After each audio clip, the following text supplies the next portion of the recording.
Hello students, आपका स्वागत है सिंप्लीफाइड सिविल में।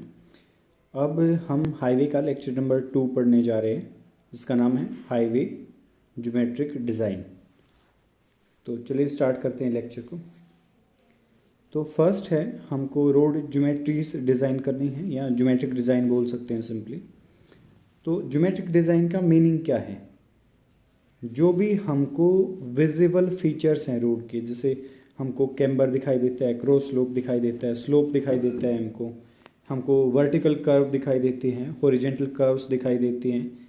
ठीक है, तो जो भी विजिबल फीचर है रोड को देख के, जो भी चीज़ हमको नेकेड आई से दिखती है, that feature is called geometric feature. तो geometric design of the highway deals with the dimensions and layout of visible features of the highway such as horizontal curve, vertical curve या vertical alignment बोल सकते हैं, side distance, intersection वगैरह वगैरह। The geometry of highway should be designed to provide efficiency in traffic operations with maximum safety at the reasonable cost। ठीक है, तो हमको ये ध्यान रखना है कि हम जो रोड बना रहे हैं वो प्रॉपरली सेफ हों, एफिशिएंट हों और उनकी कॉस्ट भी क्या रहे, रीजनेबल। तो कॉस्ट का हमको ध्यान रखना पड़ता है being a engineer. Next, geometric design of highway deals with following elements. तो यहाँ पे हमारे पास 4 टॉपिक रहेंगे ज्योमेट्रिक डिज़ाइन में। Topic A, cross section elements. हमको जितने भी क्रॉस सेक्शंस एलिमेंट्स हैं हाईवे डिज़ाइन के, ज्योमेट्रिक डिज़ाइन के, वो पढ़ने हैं। Then sight distance considerations, stopping sight distance होगा हमारे पास, ओवरटेकिंग साइड डिस्टेंस होगा, ये पढ़ना है हमको। Next, horizontal alignment details. Horizontal alignment में हमारे पास हॉरिजेंटल कर्व होगी और सुपर एलिवेशन वगैरह हम पढ़ेंगे यहाँ पे। Then vertical alignment. Vertical curve 2 type के होते हैं, summit curve and valley curve. तो वर्टिकल अलाइनमेंट में हम वर्टिकल कर्व पढ़ेंगे यहाँ पे। तो जो ज्योमेट्रिक डिज़ाइन है हमारा चैप्टर, वो हमने 4 पार्ट्स में डिवाइड कर दिया। Cross section elements, side distance consideration, horizontal alignment and vertical alignment. Next start करें क्रॉस सेक्शन एलिमेंट्स। तो 4 पार्ट थे हमारे, cross section element, side distance, horizontal alignment, vertical alignment. तो हम स्टार्ट करने जा रहे हैं ए, क्रॉस सेक्शन एलिमेंट्स। तो क्रॉस सेक्शन एलिमेंट्स में हमको 8 टॉपिक्स पढ़ने हैं। 1 is payment surface characteristics, second is camber, camber को क्रॉस स्लोप भी बोल सकते हैं। Third is width of pavement और carriage way. Fourth kerb. Fifth width of formation. Sixth shoulder, road के साइड में कुछ स्पेस छोड़ देते हैं, दैट इज कॉल्ड शोल्डर। और सेवन्थ इज मीडियन, और जिसको हम डिवाइडर भी बोलते हैं। और topic number 8 is road margins. तो चलिए स्टार्ट करते हैं फर्स्ट टॉपिक से, पेमेंट सरफेस करेक्टरिस्टिक्स। तो क्रॉस सेक्शन एलिमेंट में फर्स्ट है हमारा पेमेंट सरफेस करेक्टरिस्टिक्स। इसमें हमारे पास 3 टॉपिक हैं। एक तो फ्रिक्शन है, एक लाइट रिफ्लेक्टिंग करेक्टरिस्टिक्स है, और सी है पेमेंट अनइवननेस। तो चलिए स्टार्ट करते हैं पेमेंट सरफेस करेक्टरिस्टिक्स। टॉपिक ए, फ्रिक्शन। जो पेमेंट हम बना रहे हैं, जो भी हम रोड बना रहे हैं, उस पे फ्रिक्शन प्रॉपर होना चाहिए। अगर फ्रिक्शन बहुत कम होगा तो वहाँ पे चांस रहेंगे स्किडिंग और स्लिपिंग होने के।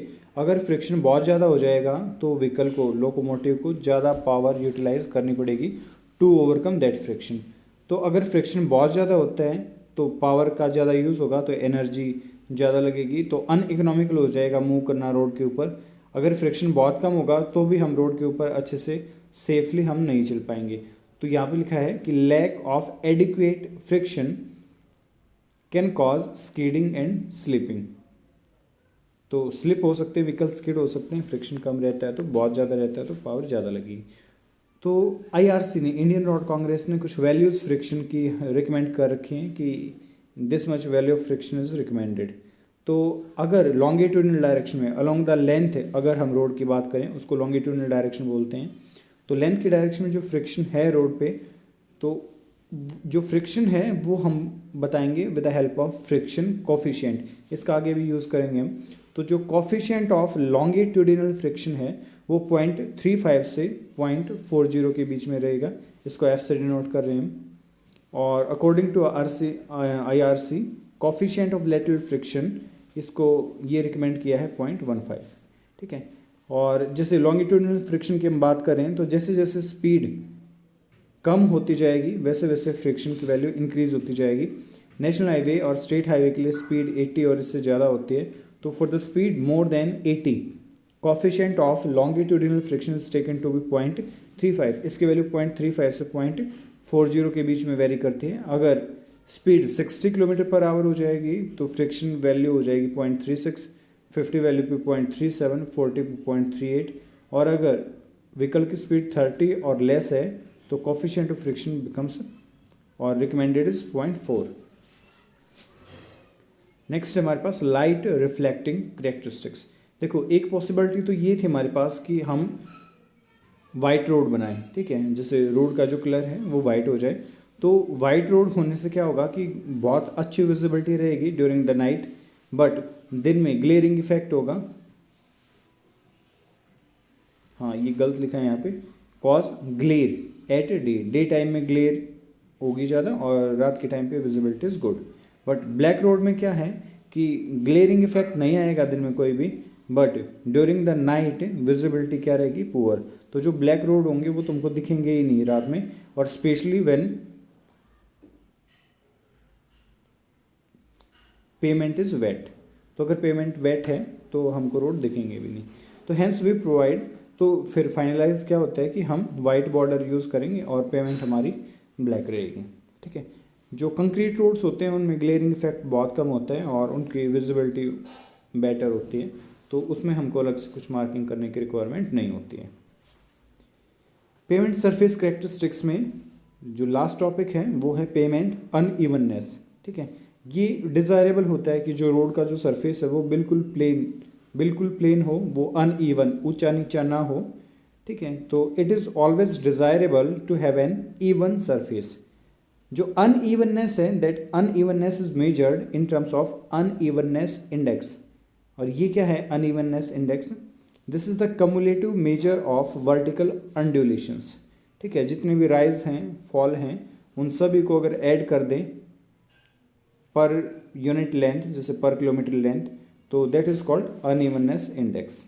अगले पॉइंट से क्लियर हो जाएगा आपको बिल्कुल। Unevenness index value is less than 1500 mm per kilometre. जितने भी राइज एंड फॉल हैं रोड में, जितने भी अंडुलेशंस हैं वो 1500 mm पर किलोमीटर, 1 किलोमीटर में अगर 1500 mm तक हैं तो pavement is considered as good.